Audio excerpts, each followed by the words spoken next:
Sorry. Thank you very much, Steve, and welcome to everyone this afternoon. It's a great pleasure of mine to introduce these three lovely speakers who we've been working with for a while. Tiberius Barraza is a teacher of English and literature, more than 16 years of classroom teaching experience. He is the vice chairman of the English Language Professionals Association of Kenya, ELPAC. He's been presenting, organising national and international conferences. He's also organised and presented in several British Council professional webinars. And he's a Fulbright scholar and completed 6 weeks of professional training and practice at Kent State University in the USA. The next is Elizabeth Odhiambo. She's also a teacher of English and literature. She has more than 15 years experience in the classroom, and she's a teacher trainer, a trainer of trainers, CBE champion, has a passion for promoting advances in the delivery and teaching of English in diverse classroom environments. And she holds various certifications in open courses, in the 1 Million Teachers movement. And she's a mentor with affiliations to Wings to Fly, Elimu Scholarship, and leadership organisations like Leap Africa and 1MT.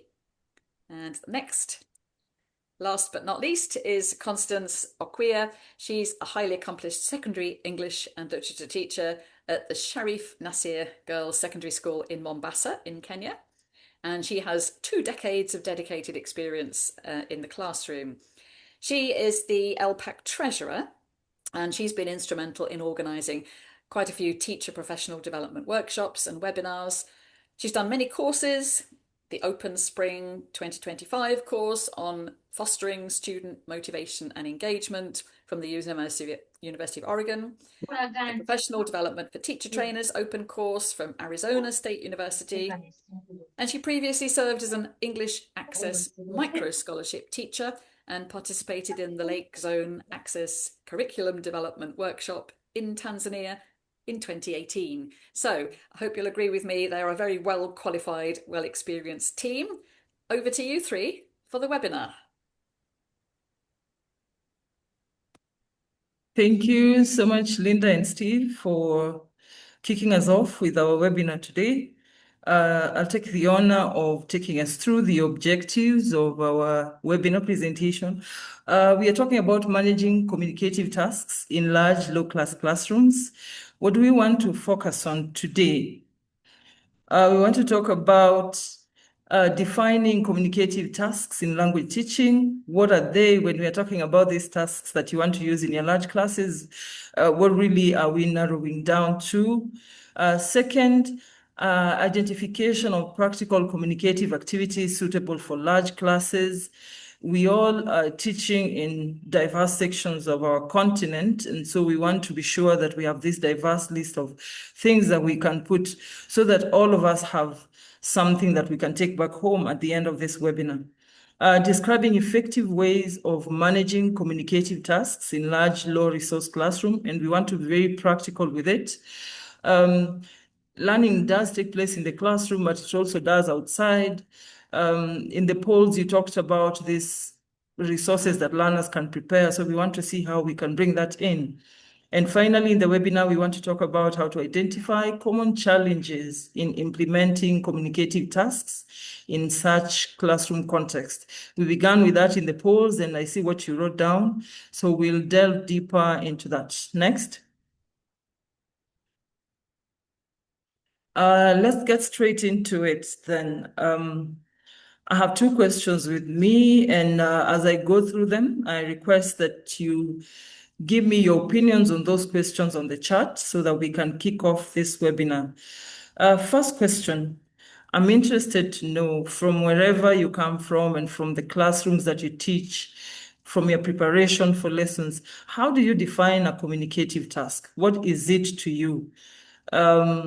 If you said today I'm heading into this classroom and I'm teaching this particular subject or skill, I want to put in a communicative task, what would you be talking about? Please share on the chat. Second question, what is your biggest challenge when teaching a large classroom? Our African background puts us in a situation where we have this multiplicity of learners in one room.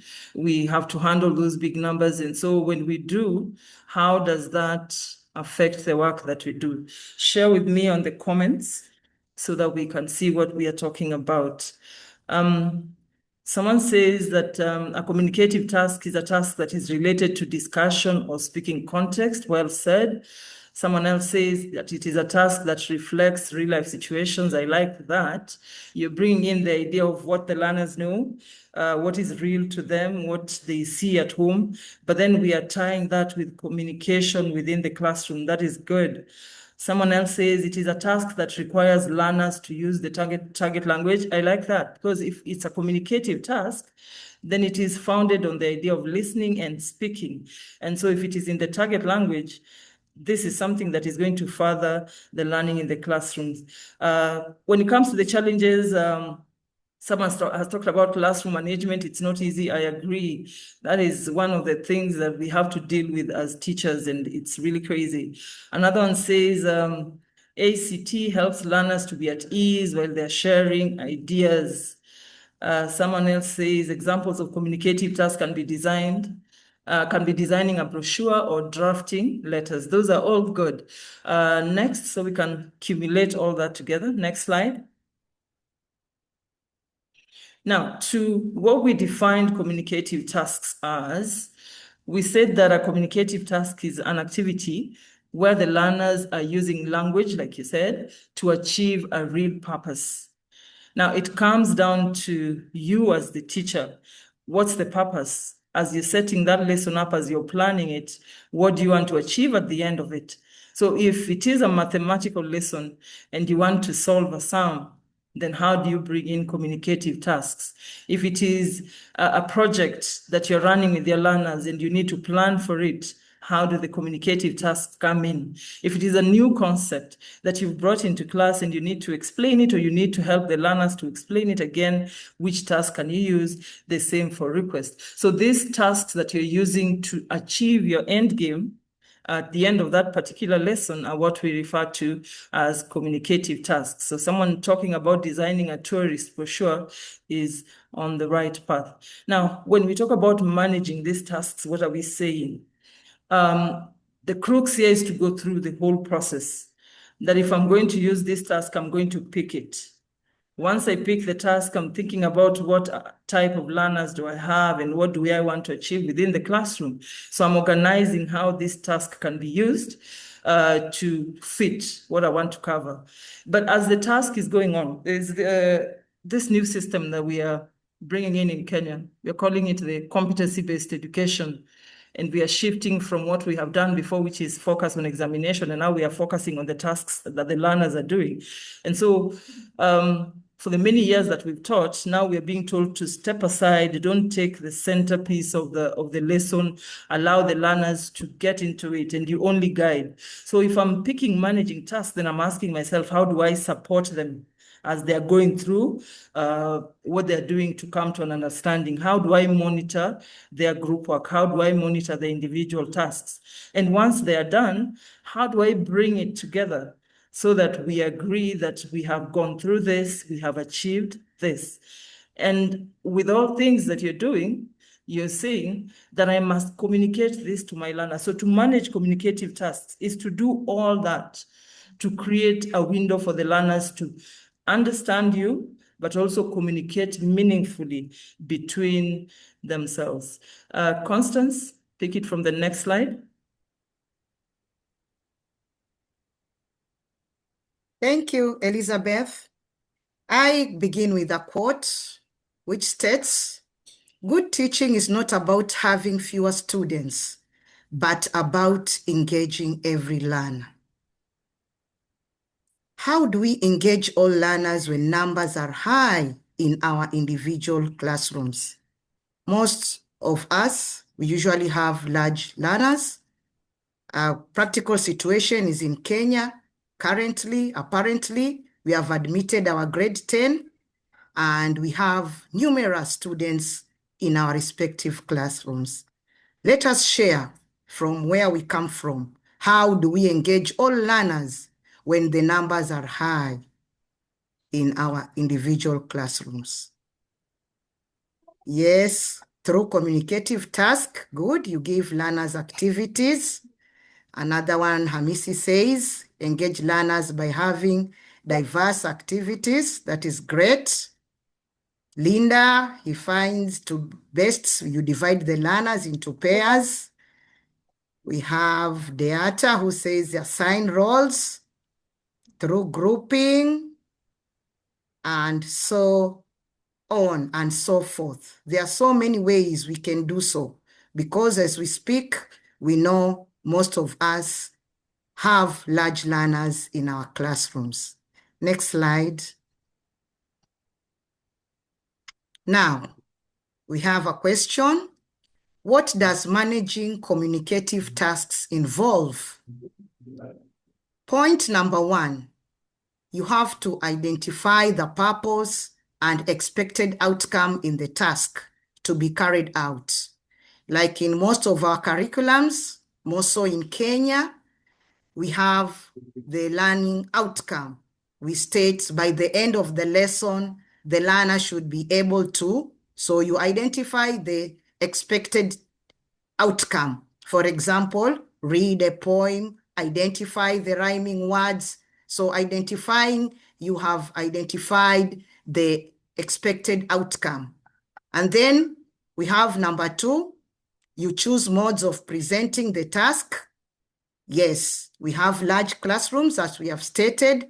So you can either opt for pairing, grouping, and any other design, presentations, all that. What about number 3? Let us look at number 3 and kindly let us share. How do we prepare our supporting materials in our large classrooms? Maybe you can share on the chat how you prepare your supporting materials. Others call them teaching aids. How can you prepare them? Or maybe you give examples of the supporting materials.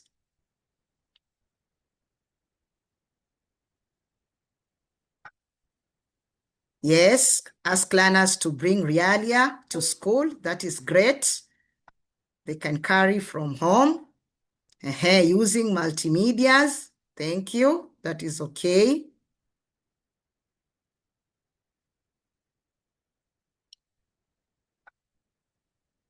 And any other that maybe you usually do in your respective classes. And then maybe planning a school trip, that one can also work, especially for literature lessons. And then we have number 4, giving simple and clear instructions while managing the task. You are not supposed to bombard the learners with so many instructions. Like in Kenya, we usually have the topic of giving directions, recipe on how to prepare a good recipe. All these fall under simple and clear instructions. So you don't give ambiguous instructions which might make the learners diverse or digress from what you intend to achieve. So just give simple and clear instructions for the learners to do their respective tasks. And then we have number 5, modeling briefly what to do in each task. You can showcase your expectations, just briefly guide the learners on what they should do, and then they can follow suit. And then number 3, we have choosing groups. Yes, the way we said, maybe group work or in pairs, and assigning roles strategically. We know our learners, they have different capabilities. You can choose a group leader, you can choose a secretary, you can choose the one who is very confident to do the presentation. So assign specific roles for each learner so that we engage all our learners respectively. And then we have setting time limits. In Kenya, most of our lessons run for around 40 minutes. So when we have large numbers in the classrooms, sometimes it is a challenge to achieve the outcome. So time is also crucial. You give the instructions, you give the time, and let the learners work per the prescribed time. And then we have number 8. Kindly let us share How can you use your space wisely? Knowing that most of us maybe teach in public schools and our classrooms are not so large and we have large number of students. How can we use our space wisely so that we engage all our learners? Kindly, you can share one or two responses in the chat. Very good. Rearrange desks to fit a task. This is great.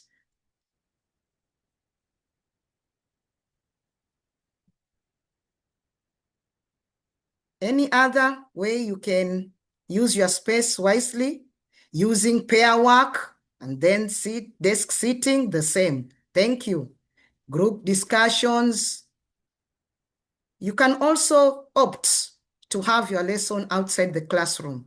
And maybe you have a field, it is spacious. The learners can carry their seats. You arrange prior to the lessons and have a very good interactive lesson, maybe under a tree. That can work also. And then we have number 9, thinking of monitoring. How will you ensure that the learners are doing as per what you had instructed them? Monitoring techniques. You as the teacher, you as the instructor, you as the facilitator in the classroom, you should also have in mind, how are you going to ensure that your learners are following the instructions, the simple instructions you have given them? And then finally, we have dealing with differentiation. Like in group work, you have said you place the learners in groups. In Kenya, we practically know that we have learners of different abilities. And I know this one cuts across all the African countries. There are those learners who are talented, there are those who are average, and we have also the ones who are below average. So how do you deal with them? Maybe others prefer grouping as per their level, the talented ones in one group, the average in the other group. Others prefer mixed ability, the talented and the average and the below average together. We shall see later how it works. Thank you. Next slide. So we have the principles of large, low resources classes. So A, we have used student-generated materials. Somebody had informed us earlier that they can carry realia from home. This is great, instead of printed handouts, which can be costly on your end. And then we also have mixed ability grouping for stronger learner support. That is okay. We also have use movement, the way we were told to group and rearrange the class. And then we have build learners' confidence before correcting. We have something known as positive criticism. Though the learner might make a slight error, you don't dismiss the learner just like that. You praise the learner, you have done well. However, what about something? So you offer positive criticism to build their confidence. Peer correction, also in their groups, they can correct each other, they can correct one another before the teacher steps in. And then we have use real life context familiar to learners. They can give examples from what they see as they come to school, on their way back home, from their homes. That can also work. And then we have, you break the tasks into shorter cycles, 5 to 10 minutes, to maintain focus so that the lesson is not too long and boring. So 5-10 minutes activity presentation makes the learning enjoyable and interesting. And then assign clear roles in groups. We have stated group leader, assistant, secretary, the one to take notes, the one to maintain law and order in the group, and so forth. And then we have use the board as your main tool. As the teacher, always be referring to the whiteboard or the blackboard so that you do the explanations and your learners enjoy well. And then finally, you recycle the old papers or books, especially our learners who come from humble backgrounds. Purchasing new books can be a tall order for them and their parents. So you just recycle the old papers and books and you use them, and this can make your teaching effective. Over to Tiberius, and the next slide, please. Thank you. Now, we want to look at the practical tasks that we can engage our learners with at your level. I'm sure one of the outcomes of the polls that was read at the beginning of this session, 66%, the main challenge we have is the large classroom. So take time in the chat box and share with us what practical, the main, yeah, Amara says role play. Thank you. Ule says role play. We can share what practical tasks we do with our learners in a setup where we have a big number of learners or a large number of students. Practical. Ask and answer, Mustafa. They love games. Salio. Elizabeth says games. Marriage, games. Cesar. Think, pair, share.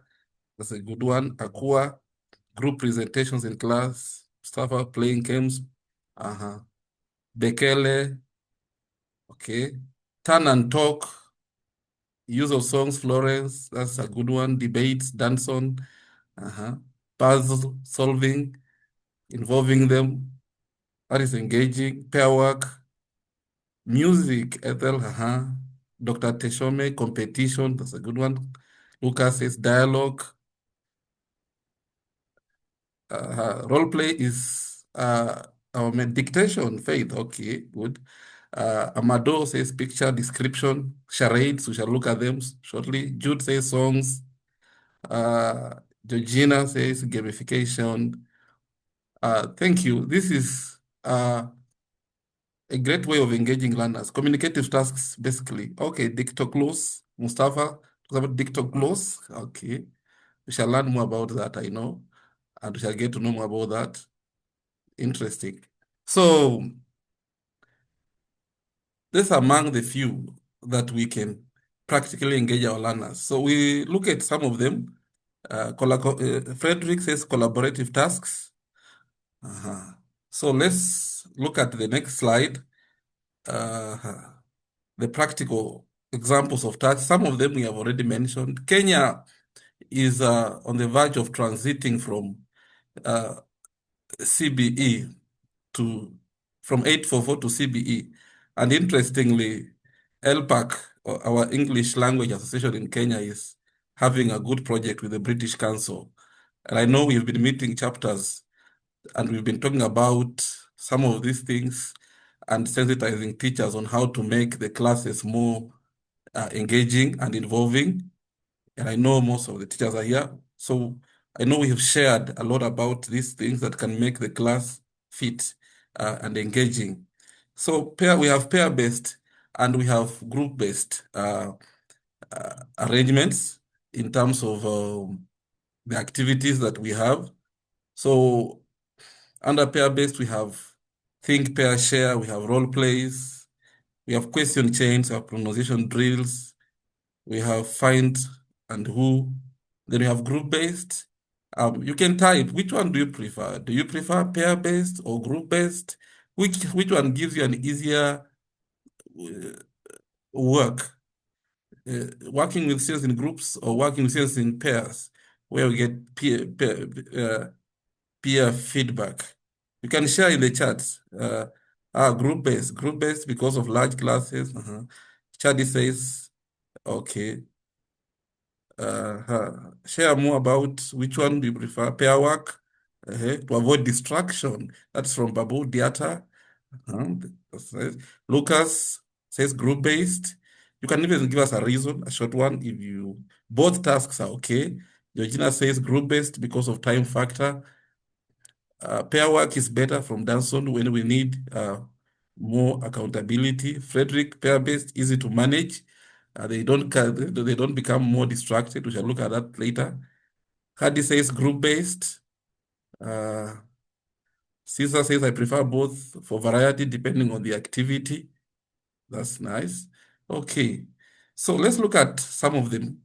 individual tasks in the next slide, so that role play was highlighted here, and under role play, we all know these are purpose-driven roles with simple prompts.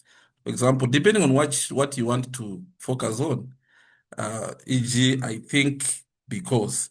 So you set the time, and then you make sure that the performances are short, let them engage. We have already gone through the principles of managing this. I'll not through them again, but it's important to keep the time limits. When you are giving these communicative tasks, our learners can sometimes get carried away with what they're doing, and you realize time is up. So have the time limits. Use visual cues for noise control. Let them understand body language. Keep groups small. We've said that before. One of the dangers of group work is if you have big groups, many times you will lose, they'll be distracted in terms of what they are presenting. We have problem solving as another way of this, where you decide, for example, give them something that will engage them. Give them maybe there's a fund or to plan an event, and let them, in the process of talking and arguing and negotiating, you'll teach them skills like the confidence, the dominance, and all that. Next slide. You can type in the chats which one you prefer from what I'm bringing to your attention. Pictorial charades. Personally, I like this. You don't need much materials. For example, you just draw a simple picture on the board, and then let the runners make out what they are getting from the picture. Sometimes you don't need to draw a picture, just make a face. And then the learners get to tell you from the face you just made, how many words can they come up with? How many sentences can they construct from that? Let the learners also, you give them sentences and they generate drawings. It gives them a good chance of learning in a simplified way. Group story building. Okay, let me get to the charts to see what we are responding to. Okay. You can share what you are finding interesting from what I'm just sharing here. Charades, we have group chain, story chain. This one is also interesting because the first student writes a sentence, the next one adds another, then they continue like that. And let them present the final story. It helps them also to build confidence, and even the learners who are self-conscious get an opportunity of participating in it without looking like they will be stigmatized or vindicated by the other learners in the classroom situation. Then we have the next slide, opinion corners. So out of this, I want you to type in the chat which one you find it easy in your situation. Opinion corners, basically, you label corners in class. If you have 4 corners, then one corner you put there agree, another one disagree, another one not sure. Then you can read a statement to the learners. Then let's just move to the place where they feel it is move to a place where they feel it is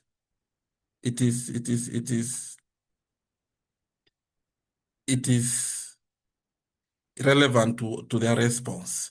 That way they'll be able to learn from that. Then we have whisper chain. I like using this one to test their listening skills and to test their where you whisper something to one learner and then allow the learners to move around, the words to move around. Then you'll discover that the way you put the sentence is not the way the sentence comes out at the end. Then you'll have taught them listen, how to be accurate in listening. Next slide. Okay. So back to Elizabeth. Thank you. I love the string on the charts of the activities that we enjoy doing. So much on the charades and the whisper chains. That's interesting. Now, just to build on the same, continue sharing on the chat, but now I want you to take a more personal approach to it. Tell me what your personal experience is with teaching some of those tasks that Tiberius has covered. Pick one and tell me on the chat what experience you had with it. Did it work for your learners, for your class? Was it a challenge? Were you limited by time as you tried to use those particular tasks that we have talked about? And from wherever region you are in Africa, which one seems to work better for the learners that you're teaching? Down here in Kenya, if you start doing the whisper chain, it becomes too interesting. They forget the whole thing that you were trying to do. I see Lucas agrees with me on the charts and he says, whisper chain is interesting and engaging, but you need a lot of control with it so that it does not go out of control. As Amisi says, that you can easily lose control of the class if you don't monitor and organize your communicative tasks very well. Tesfai says, I think that's a question that we can cover later. Someone says they had timing problems. Bekele Sime, I don't know which task you tried that created some timing problems for you. You could maybe tell us, be a bit more specific.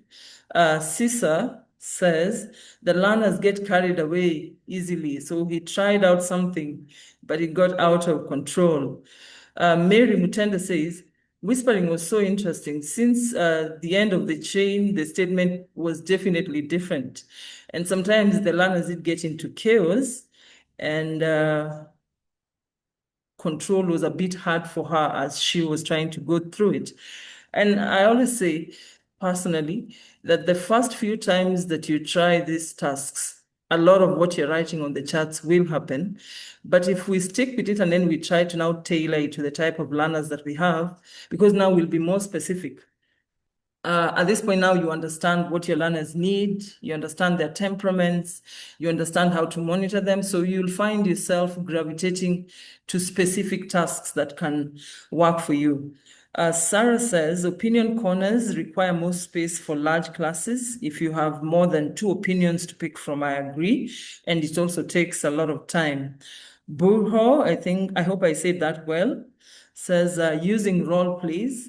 As this strategy enhances language fluency, collaboration, and it also boosts learning. It is a structured task, it has clear roles, and it is more productive. Even the noise he or she says that comes from it is very productive. And finally, Nadege says, I mostly use group work, but I notice that when groups are mixed, more intelligent students tend to do I think there are those that will do the task and some will slip away. We were talking about this a while back with Tiberius and Constance, and we were wondering which is actually the better deal when you're talking about group work.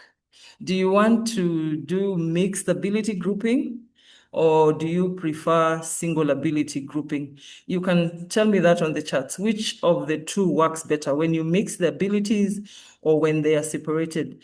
In Kenya, we use both, so I'd like to hear what happens in the rest of Africa. Next slide.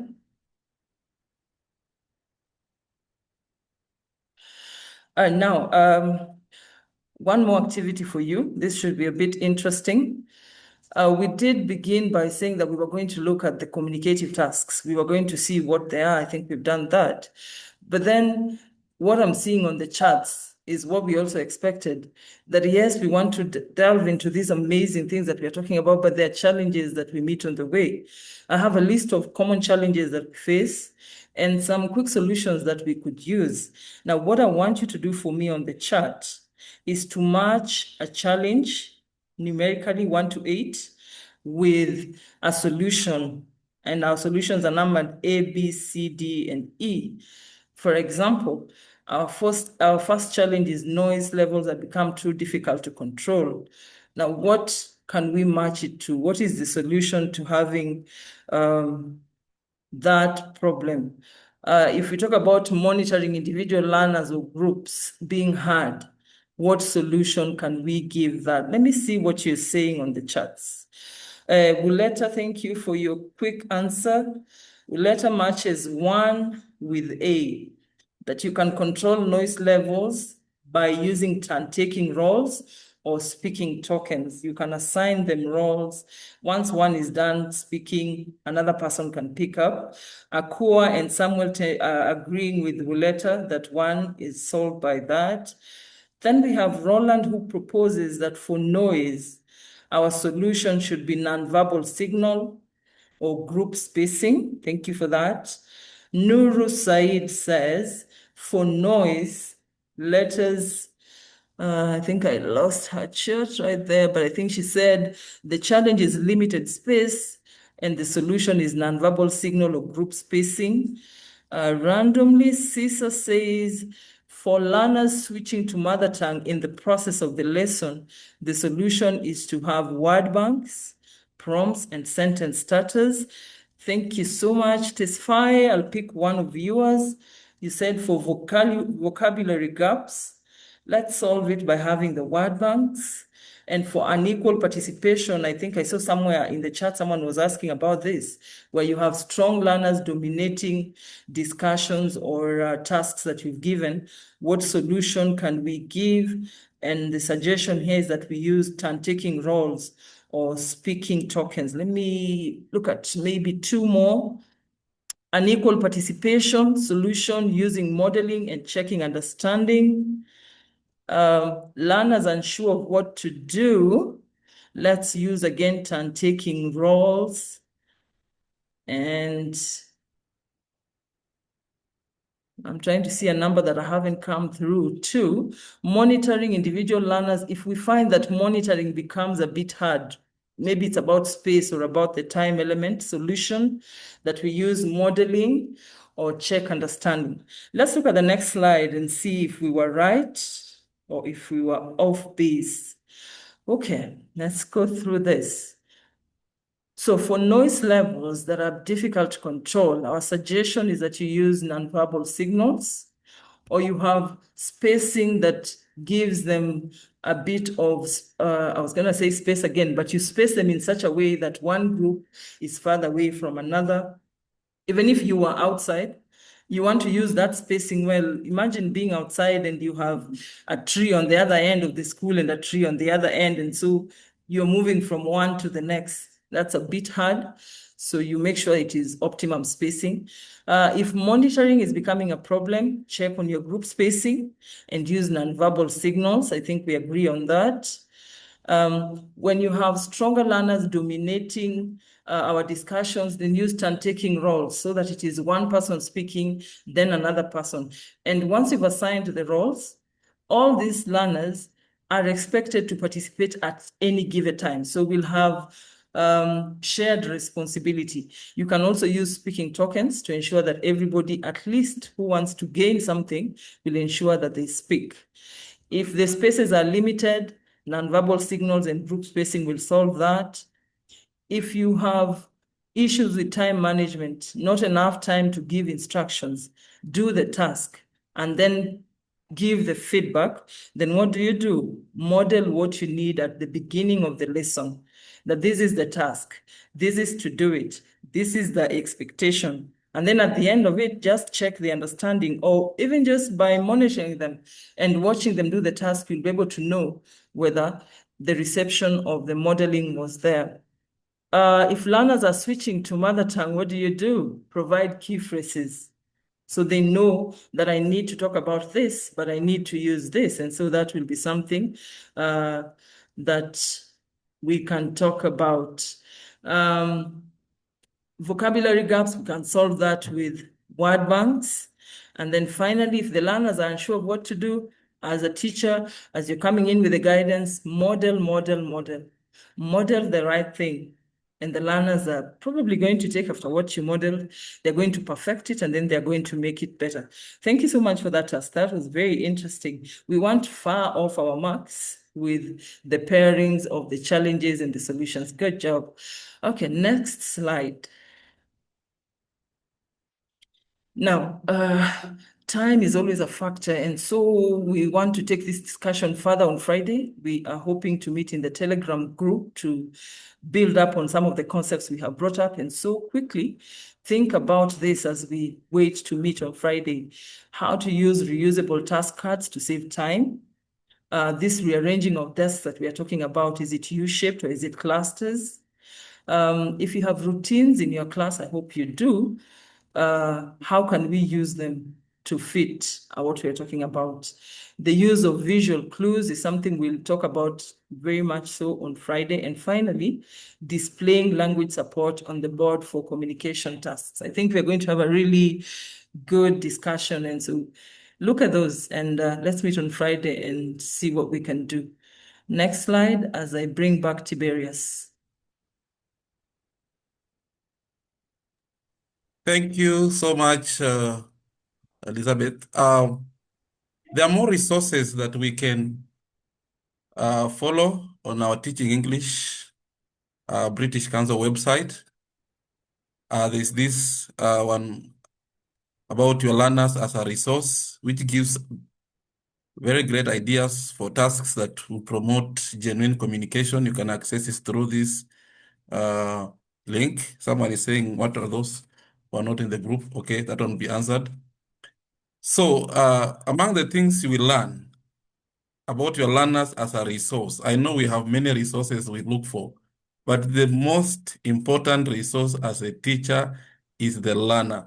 So if you want to see how you can use your learner as a resource, you can follow this link. You will look at communicative tasks like storytelling, evaluative questions, discourse completion tasks, problem solving, ranking tasks. So once you click on that link, you will get that. And then we have also the other link on managing your learners resource. Then we have teaching large classes. Then we have a link on communicative approach.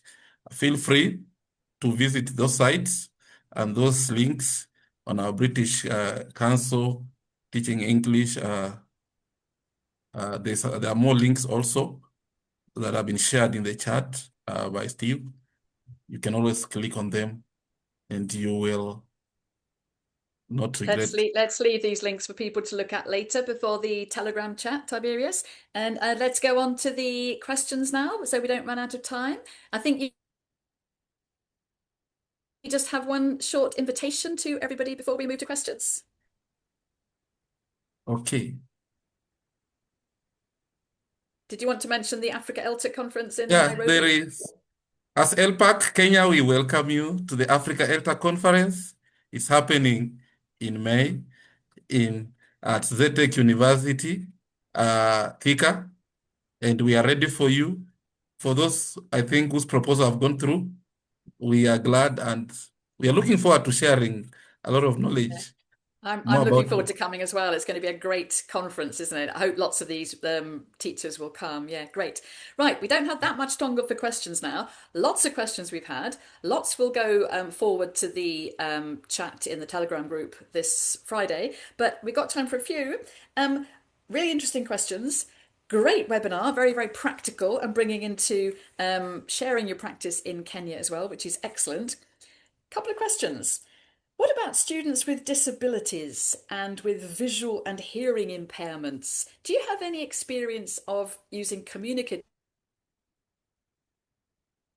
tasks with students like that you can share? Which of you would like to answer that one? Thank you. I can share that. Yeah. Depending with the kind of disability, mainly peer support is the strength in such classroom setup, where you make them feel included, an inclusive classroom, how you position them in class, where you place them, either boosts their confidence or kills their morale. So just make them part of the class and part of the others, and let them not magnify their disability. Let it be accommodated within the classroom in situation. That's a Thank great you. idea, isn't it? So to focus on what they can do rather than what they can't do. That's excellent, isn't it? Another question, somebody else, Elizabeth, or I think we might have lost Constance. Elizabeth, what about respect? How do you make sure learners keep respecting each other if you've set up group work and you can't actually get round to all the groups? Elizabeth. Okay, great question. Something that we're experiencing now, and we are trying to do this education where we are focusing on values, and we are bringing up these tasks in the classroom that support these values. So you're having group work, and you've assigned the roles, but somebody seems to be going contrary to that. That's where the monitoring comes in, because then you're saying, don't do this. This is what is supposed to happen. We said use signals. Body language sometimes communicates a lot between a student and a teacher. I see what you're doing. That is wrong. I don't have to say it.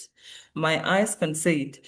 But those roles that you have assigned at the beginning of the discussion or at the task and the way you modeled it, those ones should limit issues arising in that sense, Linda. Great. Okay, yeah, that and it's about training students, isn't it? Making them aware of how they're interacting. Yeah. Maybe starting with smaller groups like pairs first, and then you can control it a bit more rather than larger groups, I think, maybe. Yeah. Another Sure. really interesting question. What strategies have you used or can you use to stop the stronger learners dominating in groups? Maybe back to Tiberius for that one. Come again, I didn't get that. The strategies? How can you stop the stronger learners dominating Oh, good. Mainly, in groups?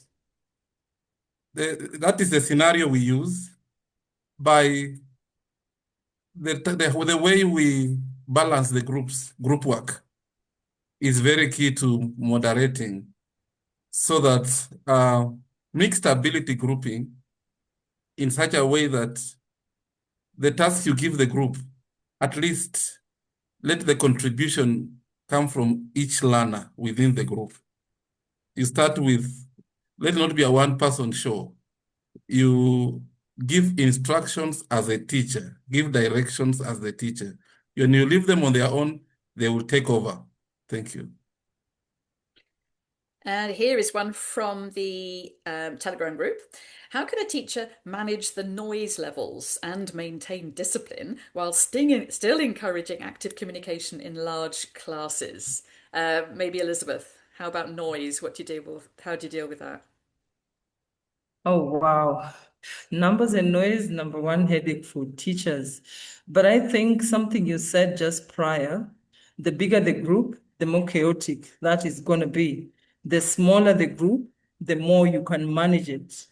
And the bulk of that task, if I'm going to give a task that will be done in 2 minutes and I've assigned 5 minutes, what are they doing for 3 minutes? Noise. So you're looking at a multiplicity of things. Let me use smaller groups, appropriate tasks, proper monitoring. All these things have to come together to ensure that those noise levels are taken down, Linda. Yeah, so it's not just about creating the groups and letting them get on with it and not having any responsibility. We're also responsible for the noise levels in the school, aren't we? We don't want to take over and disrupt all the other teachers' lessons. So we've got to do it wisely, I think. Yeah. If anyone has a question they'd like to unmute to ask, we might have time for one of those. Put your hand up if you have a question you'd like to ask. But meanwhile, another question here from the Telegram group. How can pair and group work be organised efficiently in a classroom with fixed seating and limited movement, limited space? So if you can't really move them. Tiberius, how about that? Okay, thank you. And that is our scenario, really. In a fixed setup, it's important to also consider something about the ability of the students, how they are seated in the classroom in a fixed sitting, because you can have two weak students sitting together or one strong learner and one weak learner. So depending on that kind of setup, you assign a task depending on the learners and their abilities, the way they are seated.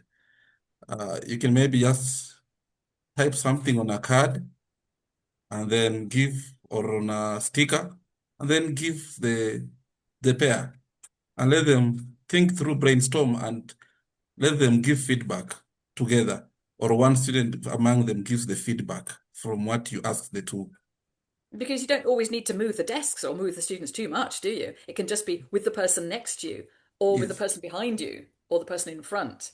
So we sure. don't need to reorganize the whole room, which would take too long, wouldn't it? And sometimes you just can't very often. Of course you can't. Pairs, Sure. I personally think are more effective, because then everyone's speaking at once rather than in bigger groups where several of them will not be speaking and not be engaged, and you lose control maybe. Yeah. Sure. Interesting. Yeah, great. There's one very specific question in the group chat. How can we make a lesson on direct and indirect speech communicative?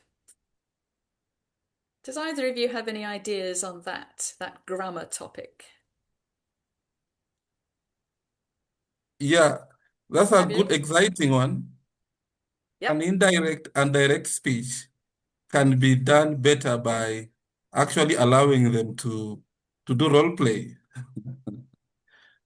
where in the first scenario, they're they're enacting someone reporting, but in the other one, someone is giving straight instructions. You see, because with direct, it means the instruction is direct.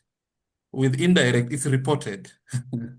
So you can have them differentiate what is reported and what is said verbatim uh, in Exactly. front of the It's other. one of the best grammar areas, isn't it, to be Yes, communicative, because you it's, actually report actual information. For it's, example, like a police report. You see an accident and you're reporting it, and then you're making the report to the police. Yeah, it is real life. So in fact, sure. that is one of the best grammar areas, isn't it, to use? Uh, Yeah, lovely. And there was another one. Oh, wait, no, I don't think we got any time for other questions. Time has gone. I'm going to hand back to Steve and to finish. And thank you all so much for an excellent webinar. Really practical. So many brilliant ideas. And thank you so much. Back to Steve. All right, thanks so much, Linda. Thanks, Tiberius. Thanks, Elizabeth. Thanks also, Constance. I know she's been disconnected potentially by power cuts, potentially a connectivity issue.